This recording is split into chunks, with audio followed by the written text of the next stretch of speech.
من کون ہے الذی ایسی ہستی کہ یشفع عندہ جو سفارش کر سکے زوری زور عندہ اس کے پاس الا مگر باذنہ اس کی اجازت کے ساتھ.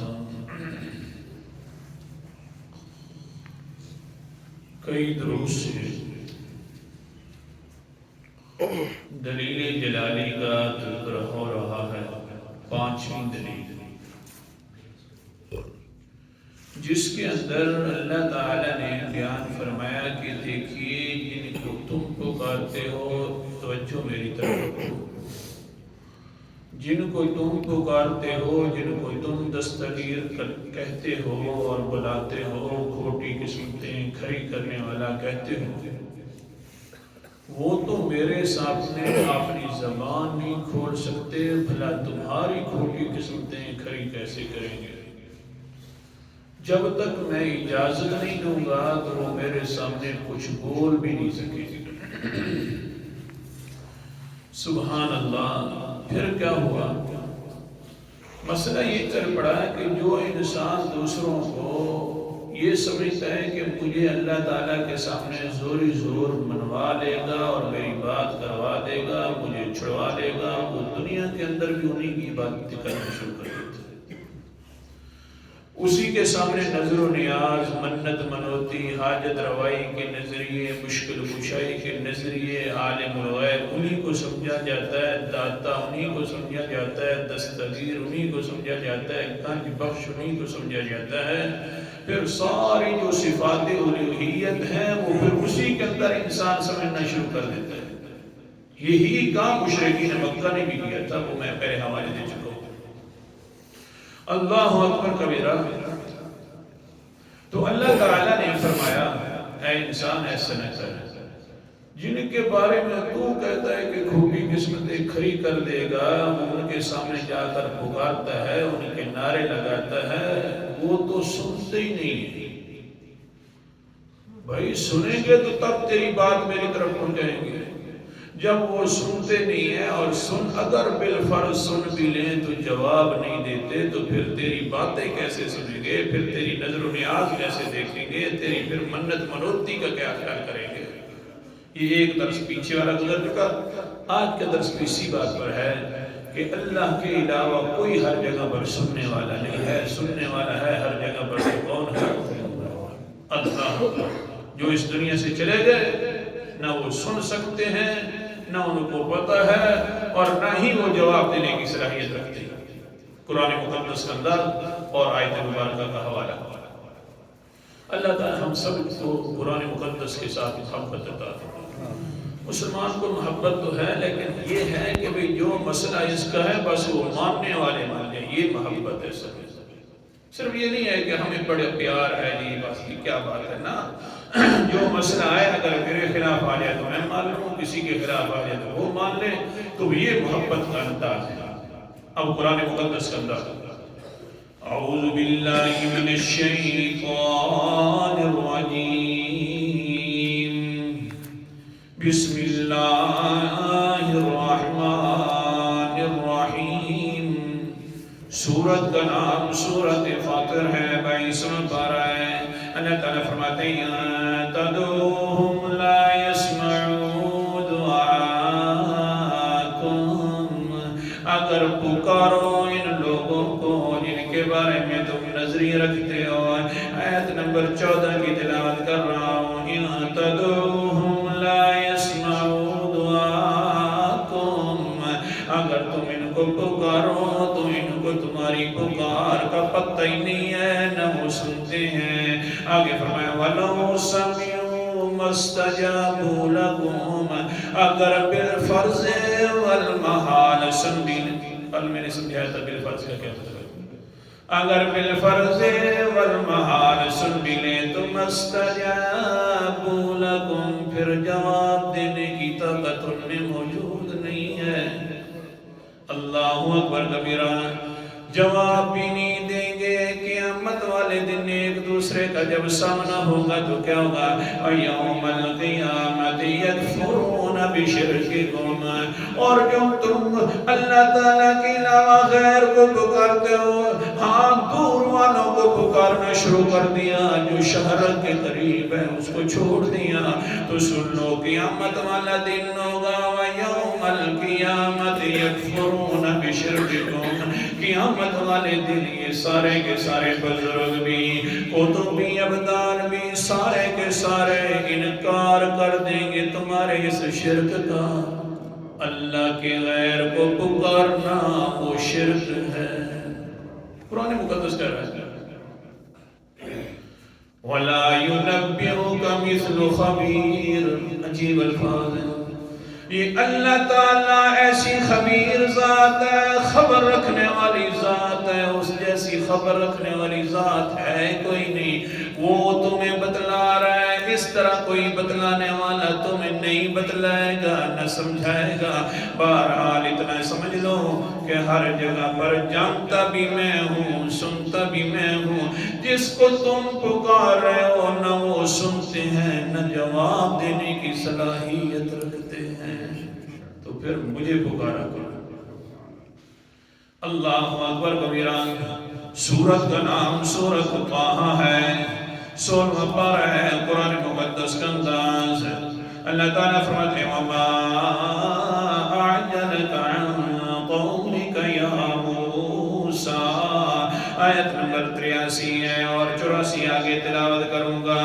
حضرت موسیٰ علیہ السلام کو ہی دور پہ جا رہے ہیں، صحابہ اکرام جو حضرت موسیٰ علیہ السلام کے صحابہ تھے وہ بھی پیچھے پیچھے آ رہے ہیں۔ حضرت صاحب نے جب کوہ طور دیکھا تو بھاگ پڑے، جلدی جلدی بھاگے۔ وہ صحابہ جو تھے وہ جو پیچھے آ رہے تھے وہ پیچھے رہ گئے اور یہ حضرت صاحب آگے آ گئے۔ جس وقت کوہ طور پر حضرت صاحب تشریف لائے تو اللہ تعالیٰ نے فرمایا وَمَا أَعْجَلَكَ عَنْ قَوْمِكَ يَا مُوسَىٰ، اے موسیٰ صاحب جی آخرکار جلدی کیوں کی ہے، اتنی قوم کو پیچھے چھوڑ دیا ہے اور آپ جلدی تشریف لے آئے، کیا وجہ ہے؟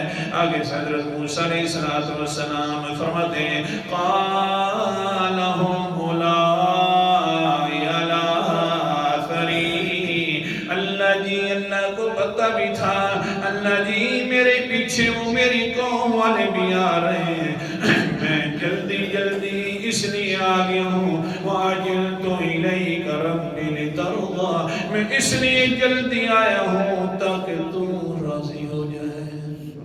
دیکھے گا میرا پیغمبر ہے دوڑ دوڑ کر آ رہا ہے میرے سے باتیں سننے کے لیے کرنے کے لیے، تو یا اللہ یہ دوڑنا بھی محل تیری رضا تھا، میرا اپنا کوئی مقصد نہیں تھا۔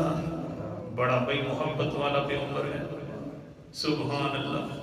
یا اللہ قوم کو پیچھے چھوڑا ہے تو مقصد صرف تو یہ تھا تو راضی ہو جا، لیکن حضرت محمد مصطفیٰ صلی اللہ علیہ وسلم قوم کو آگے چلاتے ہیں، صحابہ کو، اور آپ پیچھے چلتے ہیں تاکہ مقصد یہ ہے کہ اللہ راضی ہو جائے، دونوں کا مقصد ایک ہے۔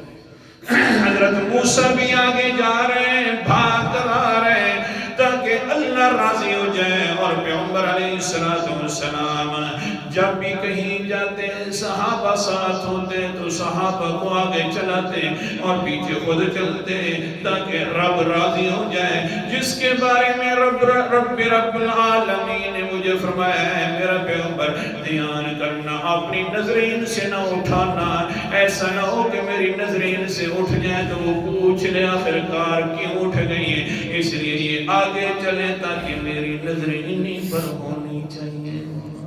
سبحان اللہ، صحابہ اکرام آگے ہیں، اور دوسرا مقصد یہ تھا کہ جو لوگ مخالف ہوتے ہیں وہ پیچھے سے حملہ کرتے ہیں، اور دل کے اندر خیال ہے کہ اگر پیچھے سے کوئی حملہ کرے تو پہلے پیغمبر کے اوپر وار کرے، بعد کے اندر میرے صحابہ کی طرف جائیں، پیچھے جا رہے ہیں۔ اللہ اکبر کبیرہ، ایک انسان روکانا ہے وہ بھی پیچھے سے آ رہا ہے، 40 بندوں کو بھی چھاڑ دینے والا پہلوان ہے۔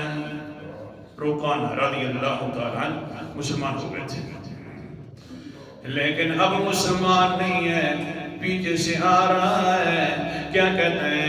قریب آیا تو کہنے لگا ان سرعتنی آمنت یا رسول اللہ، اے اللہ کے رسول جی اگر تو مجھے کشتی میں ہرا دے گا، بچھاڑ دے گا تو میں ایمان لے آؤں گا، اگر تو مجھے کشتی کے اندر بچھاڑ نہیں سکتا تو میں کبھی بھی مومن نہیں ہوں گا۔ قال النبی صلی اللہ علیہ وسلم ما بعثت للمصارعة یا رکانا، اے رکانا دیکھ تو صحیح اللہ تعالیٰ نے مجھے کشتی کھیلنے کے لیے دنیا کے اندر نہیں بھیجا تھا، بلکہ انما بعثت لتبلیغ الدین والہدایت، اللہ تعالیٰ نے تو مجھے بھیجا ہے تاکہ میں دین کے پیغام پہنچاؤں لوگوں تک، ہدایت کے راستے بتلاؤں لوگوں تک، میں کشتیاں کھیلنے کے لیے نہیں۔ وہ کہتے نانا ان سرعتنی آمنت، اگر تو مجھے بچھاڑ دے گا تو ایمان لے آؤں گا ورنہ میں ایمان نہیں لاتا۔ آگے سے اللہ تعالیٰ کی طرف حضرت سے متوجہ ہو جاتے ہیں، کہتے ہیں اللہ دیکھ لے کیا کروں، ایک مومن ہوتا ہے اگر تم جتلوا دے تو۔ رکانا ہے، بڑا جی باڈی بلڈر ہے، لوگوں کے ہاں بڑا مشہور ہے، اللہ جی مہربانی فرما، اوپر سے سبحان اللہ، اللہ نے اجازت عطا فرما دی، لڑ میرا پیغمبر، اگر اس کے اندر 40 بندوں کی طاقت ہے تو تیرے اندر 40,000 بندوں کی طاقت موجود ہے۔ موجم اوسط ہے، صاحب موجم اوسط نے لکھا ہے یہاں پر 40,000 بندوں کی طاقت حضرت محمد مصطفیٰ کے مصطفیٰ۔ لڑ لینا، پھر ہم ہی ہیں اوپر سے جو کرنے والے ہیں۔ ہاں ہاں رکانا آ گیا سامنے، سارے صحابہ بھی واپس ہو گئے، دیکھنے لگ گئے آج پیغمبر علیہ السلام کشتی کھیل رہا ہے، وہاں تیری عطاعت کیا ہو گیا ہے پیغمبر مصطفیٰ صلی اللہ علیہ وسلم۔ رکانا آیا، جناب آگے بڑھا ہے، ہاتھ بڑھایا، حضور صلی اللہ علیہ وسلم نے دائیں ہاتھ آگے کر کے ہاں بالکل ساتھ کر دیا اور چھوڑا یوں کر کے بالکل بچھڑ گیا، اس طرح جا کر دور گرا جس طرح دھوبی اپنے کپڑے کو ڈال لیتا ہے۔ ڈالتے ہوئے جب وہ جا رہا تھا، کہہ رہا تھا آگے سے اللہ کے رسول جی اصل کے اندر آپ نے تو پیج لگا دیا ہے، میں صحیح طریقے سے نہیں لگا سکا، دوبارہ ہوگی، ابھی تک میں سنبھلا ہی نہیں تھا، آپ پہلے میرے اوپر وار کر گئے۔ اللہ کے رسول نے فرمایا اچھا ٹھیک ہے، سنبھل کے آ جا۔ سنبھل کے آیا تو بائیں ہاتھ کے ساتھ ہی اکٹھا کیا، اللہ اکبر کبیرہ، گردن کے اوپر ہاتھ رکھ کے چھوڑا جو صحیح، پھر وہ اسی طرح بچھڑتا ہوا گیا، کلہ بازیاں کھاتا ہوا گیا اور کہنے لگے اشہد اللہ الہ الا اللہ واشہد انک رسول اللہ۔ اللہ کے رسول جی میں مان گیا ہوں کہ واقعتاً آپ اللہ کے رسول ہیں۔ آگے سے پیغمبر علیہ السلام نے فرمایا نہیں وہ بھولا انسان، اور بھی کشتی کرنی ہے تو بتلا دے اگر کرنی۔ کہنے لگے چلو ٹھیک ہے، قسمت ازمائی 3 مرتبہ ہو جائے تو اچھا ہوگا۔ اللہ کا رسول جی حضور نے فرمایا اچھا ہو جا تو آ جا، پھر آگے آ گیا، پھر حضور صلی اللہ علیہ وسلم نے دائیں ہاتھ کے ساتھ جب مقابلہ کیا، بعد میں کھڑا ہو گیا اور کہتا ہے اللہ کی قسم ہے پکا اور سچا مسلمان ہو گیا۔ سبحان اللہ۔ ابو داؤد شریف کی حدیث، جب بھی حضرت رکانہ کی حدیث کو نقل کرتے شاگرد تو شاگردوں کو کہتا دھیان کرنا، میرا ایک لقب بھی یاد رکھنا، کیا ان رکانہ سار النبی صلی اللہ علیہ وسلم فسرہ النبی صلی اللہ علیہ وسلم۔ اپنے شاگردوں کو کہا کرتا جو میں حدیث بیان کروں تو ساتھ آئندہ کے لیے دوسروں کو جب بتلانا تو پہلے میری پہچان بھی دوسروں کے سامنے کیا کرو۔ کون سی پہچان ہے؟ یہی کہ یہ وہ رکانہ ہے جس نے پیغمبر کے ساتھ کشتی کھیلی تھی اور پھر پیغمبر نے اس کو بچھاڑ دیا تھا۔ میرا نام جتنا بھی اونچا ہو جائے بس سارا نبی والا جو نام ہے یہ سب سے اونچا نام ہے، یہ اتنا نہ محبوب نام ہے کہ پتہ چل جائے گا کہ کیسا میں کشتی کھیلا تھا اور کیا ہوا. ہاں سبق یہ چل رہا تھا کہ حضرت موسیٰ علیہ السلام آگے چلتے ہیں تاکہ اللہ راضی ہو جائے اور حضور محترم پیچھے چلتے ہیں تاکہ وہ بھی اللہ راضی ہو جائے اور میرے ان صحابہ سے میری نظر الگ نہ ہوئے. وقت پورا ہو گیا. انشاءاللہ یہ کل بیان کریں گے. یہ جو پڑھی ہے آیات مبارکہ سمجھا یہ رہا تھا کہ اے انسان جو ہر وقت سنتا بھی ہے اور پیچھے سے بلا بلا کر کہتا ہے آجا میرا بندہ, پکارنا چاہیے تو صرف اسی کو پکارنا چاہیے. جو نہ سن سکے نہ جواب دے سکے پکار کے لائق نہیں. آخر دعوانا الحمدللہ.